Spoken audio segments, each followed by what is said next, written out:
Müzakirələrimizi isə studiyamızın qonağı siyasi şərhçi Rəşad Bayramovla aparacağıq. Rəşad bəy, xoş gördük sizi, xoş gəlmişsiniz. Xoş gördük. Rəşad bəy, önəmli proseslər baş verməkdədir. Artıq gün ərzində o qədər informasiya gəlir ki, və həmin o informasiyalarında təhlilinə ehtiyac var. İlk olaraq istəyirəm ki, Donald Trumpın bir açıqlaması var idi İran tərəfindən ona müraciət ilə bağlı. Bu açıqlamaya İrandan da cavab gəldi. Həmin o açıqlamaları ekrana gətirək, oxuyaq, daha sonra fikirlərinizi alaq. Donald Trump ABŞ prezidenti öz açıqlamasında qeyd edir ki, məhz indi İranlılar mənə müraciət edirlər. İran hökuməti daxilindəki kimsə mənlə əlaqə saxladı. Yəqin ki, sizə kim olduğunu deməməliyəm. O artıq ali lideri hesabat vermir, deyir. Digər tərəfdə isə İranın Ali Milli Təhlükəsizlik Şurasının rəhbəri Əli Larijani Trumpa cavab verir ki, Trump boş ümidlərə əsaslanaraq regionu xaosa sürüklədi və indi isə Amerikalı hərbiçilərin arasında itkilərin artmasından narahatdır. Biz ABŞ ilə danışıqlar aparmayacağıq, deyir. Hər iki tərəfin açıqlamasını təqdim etdik. İndiki məqamda nə düşünürsünüz? Danışıqlarla bağlı Amerika Birləşmiş Ştatları prezidentindən belə bir açıqlamanın gəlməsi, İran tərəfindən isə bunun təksib edilməsi nə deməkdir? Necə başa düşməliyik? Ümumiyyətlə, münaqişə ilə bağlı da bir zaman açıqlaması oldu Donald Trump tərəfindən. Qeyd etdi ki, 4 həftə davam edə bilər. İndi tərəflər danışıqlara getmək istəyirlərmi, müharibənin davam etməsi mi gözlənilir? İlkin dəyərləndirmələrinizi almaq istəyirik. Təbii ki, İran daxilində də bu və ya digər şəkildə müharibənin dayanmasını istəyən və danışıqlar masasında oturmağı məqbul hesab edən insanlar ola bilər. Amma mən düşünmürəm ki, indi hər şey Trumpın dediyi kimi baş verib. Yəni, kimsə əlaqə saxlayıb və danışıqlara hazır olduğunun mesajını verib. Çünki İran daxilində indiki mərhələdə, xüsusən də Xomeynin öldürülməsindən qısa vaxt keçdiyini nəzərə alaraq, kiminsə belə bir təşəbbüslə çıxış etməsi nəticə etibarilə onun özü üçün ağır nəticələrə səbəb ola bilər. Çünki hələ ki o qəzəb var, hələ ki o nifrət var və bu fonda da hakimiyyət daxilində kiminsə danışıqlara etməsi faktiki olaraq satqınlıq kimi qəbul olunan. Ona görə də düşünmürəm ki, kimsə əlaqə saxlasın. Amma əslində Trumpın müharibə başlayarkən verdiyi mesaja diqqət yetirmək lazımdır. O dedi ki, biz indi müharibəni ona görə başlayırıq ki, İran danışıqlar masasında daha belə deyək, güzəştə getsin, otursun və tez güzəştə getsin və ardınca da bildirdi ki, biz müharibəni qısa bir müddətdən sonra dayandırıb danışıqları davam da etdirə bilərik.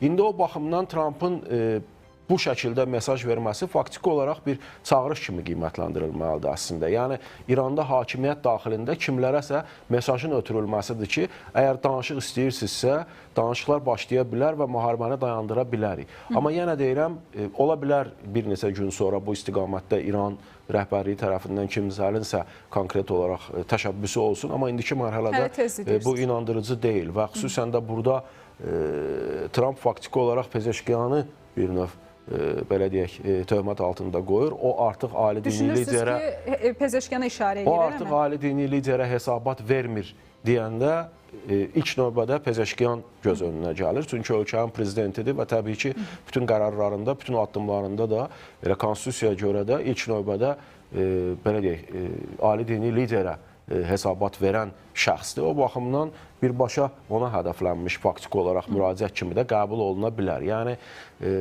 yenə deyirəm, təbii ki, müharibə sonsuza qədər davam eləyən deyil. Bu və ya digər şəkildə tərəflərin bir tükənmə potensialını da nəzərə almaq lazımdır. Amerika Birləşmiş Ştatları İran ətrafına yığdığı ordu uzun müddətli müharibə aparmaq imkanlarında və qabiliyyətində deyil. Amma Laricaninin yeni açıqlaması var. Biz uzun müddətli müharibəyə hazırıq deyir. Nə demək istəyir? Baxın, başqa bir şey deyə də bilməz indi Laricani. Yəni, İrandan hər kimsə başqa bir şey deyə bilməz. Çoxdan da hazırlaşırdıq dedi. Çünki, təbii ki, 12 günlük müharibədən sonra biz İranın bu və digər şəkildə hazırlaşdığına şahidlik eləyirdik. Yəni, Rusiya ilə imzalanmış silah müqavilələri, Çinlə imzalanmış silah müqavilələri, özünün ballistik raket sistemlərinin təkmilləşdirilməsi istiqamətində atılan addımlar, dron istehsalının maksimum səviyyə çatdırılması və s.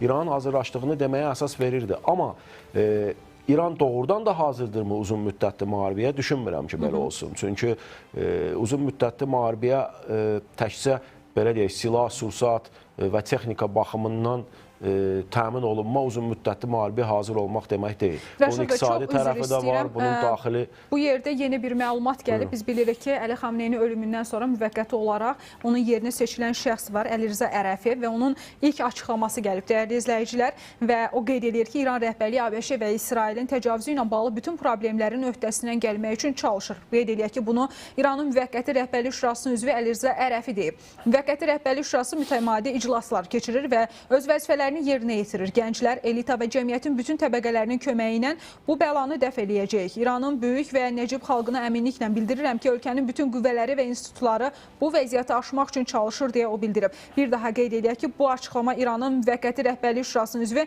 Əlirza Ərəfi. Neçə yenilənən xəbər var, onları diqqətinizə çatdıraq. ABŞ-nin bütün hərbi bazaları yüksək döyüş hazırlığı vəziyyətindədir. Bununla bağlı ABŞ ABC News telekanalı Amerikalı bir rəsmi istinada məlumat yayıb və rəsminin sözlərinə görə bazalarda Bravo rejimi tətbiq olunur ki, bu da birbaşa və ya ehtimal olunan hücum təhlükəsi ilə bağlıdır. Həmin o ABC News-un iddiasında qeyd edilir. Daha bir açıqlama var. Bu açıqlama isə ABŞ Silahlı Qüvvələrinin baş qərargah rəisi Dan Cale'dan gəlib.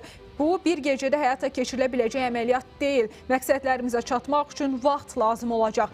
Bir ayda bölgədəki qüvvələrimizin sayını artırırıq. Bura minlərlə əskər, yüzlərlə qırıcı təyyarə, onlarla yanacaq doldurma təyyarəsi, sursat və təchizat daxildir. Yaxın şərqdəki qüvvələrimizi artırmağa davam edirik və daha çox qüvvə gələcək deyə o vurğulayıb. Bir daha qeyd edək ki, bu açıqlamanı ABŞ Silahlı Qüvvələrinin baş qərargah rəisi Dan Cale vurğulayıb. Rəşad bəylə açıqlamaları təhlilinə davam etmək istəyirik. Rəşad bəy, elə qərargah rəisinin açıqlaması diqqət çəkir. Deyir ki, bizim üçün vaxt lazımdır, buradakı qüvvələrimizi daha da artırırıq. Dünən axşam saatlarında Trumpdan açıqlama gəldi. Həm danışıqlarla bağlı mesajı var idi ABŞ liderinin, digər tərəfdə əməliyyatların 4 həftə davam edəcəyini deyirdi. Amerika Birləşmiş Ştatları indiyə qədər özlərini açıqladığına görə İsraillə bərabər İran daxilində 2000-dən çox obyekti hədəf alıblar. Burada hərbi və yaxud da ki, digər istiqamətlərdə, iqtisadi obyektlərdə görə bilərik. Amma bütün məlumatları təqdim edirik. Bundan sonraki dönəmdə Amerika Birləşmiş Ştatları İranda nəyi hədəfləyir?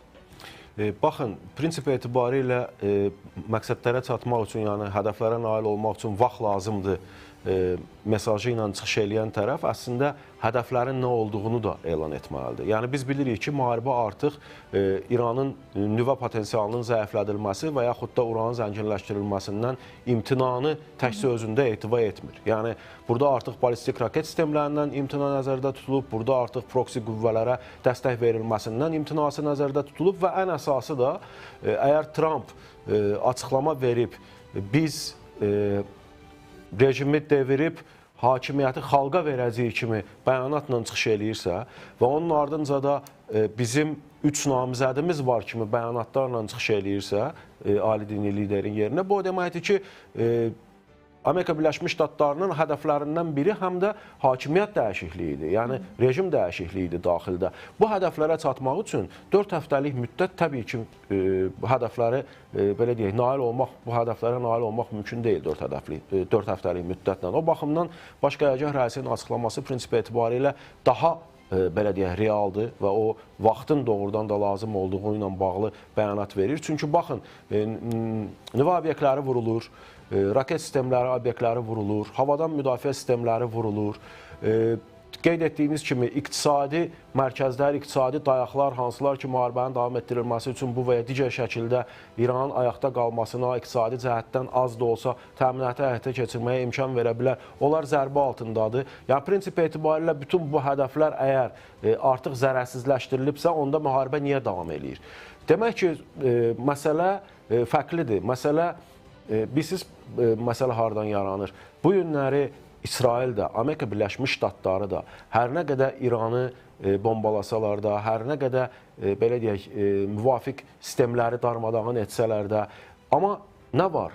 Bu bilik var, bu nüvənin zənginləşdirilməsini davam etdirmək üçün bir iradə var və bütün bunların aradan qaldırılması üçün, yəni o təminatı almaq üçün ki, İran bir daha bunları belə deyək, etməyəcək, bir daha uranın zənginləşdirilməsinə həyata keçirtməyəcək, bir daha həm proksi qüvvələrə dəstək verib, onları ayrı-ayrı bölgələrdə ABŞ və ya İsrail üzərinə hərəkətləndirməyəcək. Bütün bunları təmin etmək üçün İranda Amerika Birləşmiş Ştatlarının maraqlarına cavab verə biləcək hakimiyyətə ehtiyac var. Bunu isə sırf hərbi əməliyyatlarla həyata keçirmək mümkün deyil. Bu yerdə çox üzr istəyirəm Rəşad bəy, ABŞ-nin müdafiə naziri Pete Hegsethdən yeni bir açıqlama gəlib. Bu dəqiqələrdə mətbuat konfransı keçirilir və o qeyd edir ki, İsrail Xameneiyə qarşı əməliyyat keçirməklə əla iş gördü. Düşünürəm ki, İsrail bu əməliyyatı həyata keçirməklə əla iş gördü. Nazir Əyətullahın ölümündən xəbər tutanda reaksiyanız necə oldu sualına bu cür cavab verib. Əslində biz ilk dəqiqələrdə Amerika Birləşmiş Ştatlarının bu əməliyyatı keçirdiyi məlumatlarını,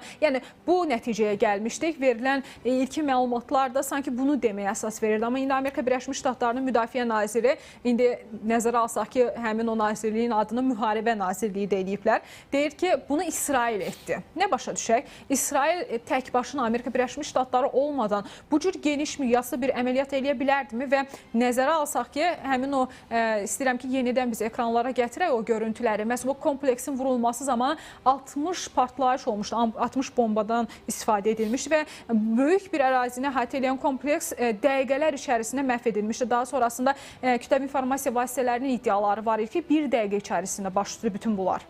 Yəni baxın, ilk gündən etibarən onsuz da bəyan edilmişdi. Kimin hansı hədəfləri vuracağı ilə bağlı bir əməliyyat bölgüsü var idi. İsrail tərəfi əməliyyat bölgüsünə görə müvafiq olaraq ayrı-ayrı strukturların rəhbərlərini, yəni burada təkcə hərbi, belə deyək, elita yox, eyni zamanda hakimiyyətin bu və digər yüksək vəzifələrində dayanan şəxslərin də sıradan çıxarılması birbaşa İsrailin belə deyək, hədəfindədir. Yəni, əməliyyat bölgüsündə bu hədəflər İsrail üçün ayrılmışdı. Amerika Birləşmiş Ştatlarının hədəfləri isə ilk növbədə raket sistemləri, hərbi obyektlər və digər nüvə və digər obyektlərin vurulması idi. O baxımdan onsuz da əməliyyatdan sonra İsrail tərəfi əməliyyatı özü keçirdiyini və Xameneyini hədəf alan əməliyyatın İsrail tərəfindən baş tutduğu ilə bağlı məlumat vermişdi. O baxımdan indi Amerika Birləşmiş Ştatlarının biz bu əməliyyatda iştirak etməmişik deməsində də təəccüblü bir şey yoxdur. Yəni deyirəm, əməliyyat bölgüsü var idi. Kim hansı hədəfi vuracaqdı əvvəldən müəyyənləşdirilmişdi və Xameneyinin də belə deyək, sıradan çıxarılması birbaşa İsrailin funksiyalarına aid edilmişdi. Ona görə də təbii ki, burada biz Amerika Birləşmiş Ştatlarının kəşfiyyat qurumlarının ötürdüyü məlumatları, eləcə də ayrı-ayrı digər dövlətlərin kəşfiyyat qurumlarının ötürdüyü məlumatları da nəzərə almalıyıq. Amma əsas məsələ əgər düyməyə basıb ora raketi kim yönləndirdidirsə, bunu İsrail tərəfi eləyib. Amma bu heç də o demək deyil ki, ali dini liderin hədəfə alınması Amerika Birləşmiş Ştatlarının razılığı olmadan həyata keçirilib. Önəmli təhlillərinizə görə.